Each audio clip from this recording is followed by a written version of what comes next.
Eu farei de você forte e inflexível. Não tenha medo. Graça e paz, irmãos, como vocês estão? Estamos continuando nosso estudo no livro de Ezequiel, entrando agora no capítulo 3. Irei ler apenas alguns versículos, mas antes de os ler, encorajo você a enviar esse link a mais pessoas para juntos estudarmos a palavra de Deus, que diz: Ele me disse, filho do homem, coma este rolo e depois vá falar à nação de Israel. E eu abri a boca, e ele me deu o rolo para eu comer, e acrescentou: Filho do homem, coma este rolo que estou dando a você e encha o seu estômago com ele. Então eu comi, e em minha boca era doce como mel. Depois o Espírito elevou-me e ouvi uma estrondosa aclamação: que a glória do Senhor seja louvada em sua habitação. Então o Espírito elevou-me e tirou-me de lá, com o meu espírito cheio de amargura e de ira, e com a forte mão do Senhor sobre mim. Entramos então no capítulo 3 de Ezequiel, em que Deus o manda comer o rolo e depois ir aos israelitas falar o que ouviu do Senhor. Fawcett, em seu comentário, diz que o mensageiro de Deus deve primeiro apropriar-se internamente da verdade de Deus antes de falar aos outros, conforme também já vimos Ezequiel no capítulo 2, versículo 8, que diz: Porém tu, filho do homem, ouve o que eu te falo, não sejas rebeldes como a casa rebelde, abre a tua boca e come o que eu te dou. Diz o texto que Ezequiel, ao comer o rolo, ele encheu o estômago. Seu sentimento era que o rolo estava doce como mel. Se foi literal, irmãos, o comer o rolo, ele preencheu o estômago e obedeceu conforme o Senhor ordenou. Se for simbólico ou figurativo, ele também se preencheu com as palavras do Senhor, as entendeu. E diz que ficou agora mais doce essas palavras. Era como se ele entendesse o valor delas agora e a intenção real de Deus, que sempre ele, Deus, tem a razão. Logo após Ezequiel entender tudo, agora o Senhor vai a outro passo. Deus tem misericórdia.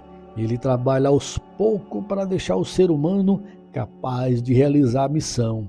Deus o estimulou. Agora vai contar como a nação rebelde irá ver as palavras.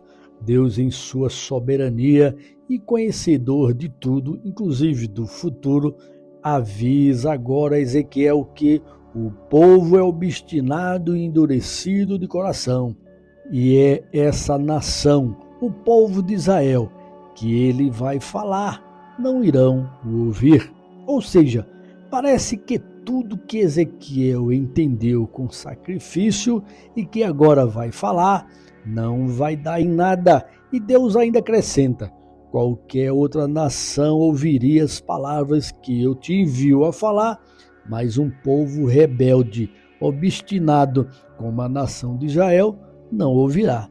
Isto é, irmãos, Deus quer dizer que as palavras dele causariam um enorme temor a qualquer outra nação e ela se voltaria a ele, menos a nação rebelde. Isso é parecido com aquelas palavras de Jesus ao povo de Cafarnaum, como podemos ler em Mateus capítulo 11, o versículo 23, a parte B, que diz: Se os milagres que em você foram realizados tivessem sido realizados em Sodoma, ela teria permanecido até hoje. Ou seja, irmãos, eles não aceitaram as palavras de Jesus e seus milagres em Cafarnaum, e Ezequiel está praticamente nesse contexto aí, dizendo que através de Deus ele vai falar as palavras como profeta, mas o povo não irá aceitar. Deus dá oportunidade, irmãos. O povo que a perde, não é verdade? Imaginam talvez Ezequiel pensando: mas Senhor, Depois desse trabalho todo, o Senhor me diz que não vai adiantar em nada? Eles não irão escutar. Então, que adianta eu ir a eles? O Senhor quer apenas que eu sofra indo a esse povo rebelde? Imagino isso, não sei. Contudo, Deus sabia da fragilidade de Ezequiel e o que ele encontraria pela frente. E diz: Ezequiel, eu farei de você forte e inflexível. Não tenha medo. Deus diz: apenas faz o que eu te ordeno, Ezequiel. Você sairá mais forte. O que te envio tem um propósito que você, como ser humano, ainda não pode compreender. Apenas confie em mim. Consegue entender, irmãos, o que Deus faz aos seus filhos obedientes? Ele encoraja, estimula, dá força, capacidade para suportar. E ninguém fará nada com a vida dele, pois é o próprio Deus que está com ele.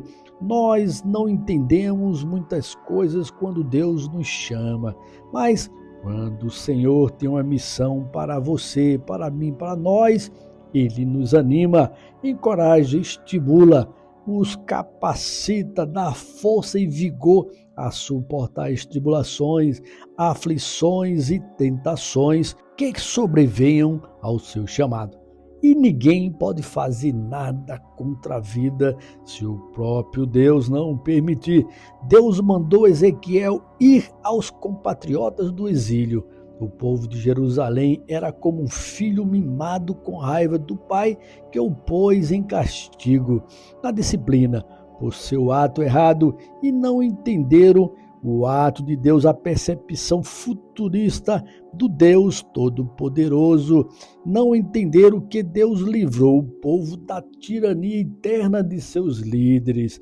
Deus estava restaurando o povo. Deus também estaria punindo a nação que foi usada por ele para causar o mal ao povo de Israel. É quando Ezequiel é elevado pelo Espírito, como diz o capítulo 3, do versículo 12, e ele ouve uma verdadeira adoração de anjos ao Senhor que diziam: que a glória do Senhor seja louvada em sua habitação. Ezequiel diz que foi uma voz estrondosa e que o som das asas e das rodas eram fortes demais o estrondo. Também Ezequiel 3,14 diz que o Espírito levou-o novamente, retirando da presença, pois ele estava com o coração entristecido, queria fazer o que não queria, que era falar a um povo rebelde e mimado. Por isso ele estava em amargura e ira. Deus permitiu Ezequiel ficar 7 dias, que é o tempo de luto, para chorar e lamentar pelo povo. Deus entende, irmãos, cada um de nós em nosso ministério ou trabalho. Deus compreende as pressões e dificuldades que enfrentamos, principalmente se dedicarmos tempo à sua obra. Deus é que te dará forças e te revigora a cada dia. Apenas permaneça em suas palavras, cumpra-as, seja fiel a Ele. É exatamente quando esta apenas você e Deus que mostra quem você é de verdade. Não é o que você aparenta ser a sociedade, que até isso Deus sabe de tudo. Mas quando você é cumpridor de sua palavra e missão que Ele te deu, Ele o fará forte e inflexível. Por isso, não tenha medo. Amém, irmãos? Vamos orar? Deus Santo e Eterno Pai, em nome de Jesus, chegamos à Tua presença, Deus. E agradeço, Pai, a Ti a oportunidade por esse momento de falar, meus irmãos e minhas irmãs, sobre esse início do capítulo 3. Te agradecemos pela oportunidade, Pai, por essa grande lição que o Senhor nos dá e o Senhor nos mantém vivos. Exatamente contigo nós seremos fortes, que o Senhor fará isso. E não devemos ter medo quando o Senhor está à frente, porque o Senhor é aquele que nos envia, o Senhor é aquele que nos dá a oportunidade, que nos chamou primeiro. E hoje nos mantemos em Tua presença. Então, Pai, em nome de Jesus, quero deixar meus irmãos, minhas irmãs e os ouvintes cada um onde eles estão, não sei o que é que eles estão nesse momento precisando do Senhor e de uma palavra, mas analisa com carinho, Deus, cada coração que está ouvindo essa mensagem, esse estudo. Pai, muito obrigado por isso. Assim eu oro em nome de Jesus. Amém. Amém, irmãos? Que Deus abençoe. Tenham todos um excelente dia e até amanhã, se Deus nos permitir.